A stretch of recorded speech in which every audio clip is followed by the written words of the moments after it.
नमस्कार. राष्ट्रवादी काँग्रेसचे अध्यक्ष शरद पवार आणि पंतप्रधान नरेंद्र मोदी यांची एका कार्यक्रमात ज्या पद्धतीने बातचीत किंवा ज्या पद्धतीने दोघांनी एकमेकांना रिस्पेक्ट दिला त्याच्याबद्दल मोठ्या प्रमाणात मीडियामध्ये चर्चा सुरू आहे की कसं त्यांना खुर्ची दिली, कसं शरद पवारांना पाणी ऑफर केलं, त्यांच्या ग्लासमध्ये स्वतः पंतप्रधानांनी ग्लासमध्ये पाणी ओतलं वगैरे अशा मोठ्या प्रमाणात चर्चा सुरू आहे. एकमेकांची काही ना काही स्तुतीसुद्धा भाषणात केलेली आहे. मी एक रिअलिस्टिक सांगतो की तसं पाहिलं तर याला मी फारसं महत्त्व याच्याकरता देत नाही. याचं कारण जर शरद पवारांना मोदींच्या बाजूनी जायचं असतं तर आत्तापर्यंत 11 वर्षात ते केव्हाच गेले असते. 11 वर्ष ते कुठेही मोदींच्या बाजूनी गेलेले नाहीत. त्याच्यामुळे आजच्या या बोलण्यामुळे काही कोणी जाऊ शकेल, इकडचं तिकडे होईल असं मला वाटत नाही.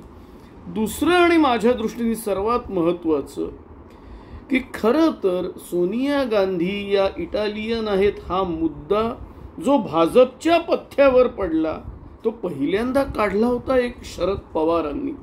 त्याच्यामुळे कुठेतरी भाजप आणि शरद पवार यांचं जेव्हा नेहरू गांधी परिवार समोर येतो तेव्हा ते एकमेकांना पूरक अशीच भूमिका घेतात ही वस्तुस्थिती आहे. आणि मला असं वाटतं कदाचित त्या भूमिकेनुसारच असेल थोडेसे ते एकमेकांच्या जवळ आहेत. पुन्हा लोकसभा विधानसभेच्या वेळेस आज पवारांचं वय लक्षात घेता आपणही पाहिलेलं आहे 2024च्या लोकसभा निवडणुकीत जर भाजपला ॲब्सोल्यूट मेजॉरिटी, सिंपल मेजॉरिटी मिळालेली नसेल तर त्याला जबाबदार महाराष्ट्र आणि शरद पवारांनी ज्या पद्धतीने महाराष्ट्रात तो विजयरथ भाजपचा रोखला त्याच्यामुळे घडलेला आहे.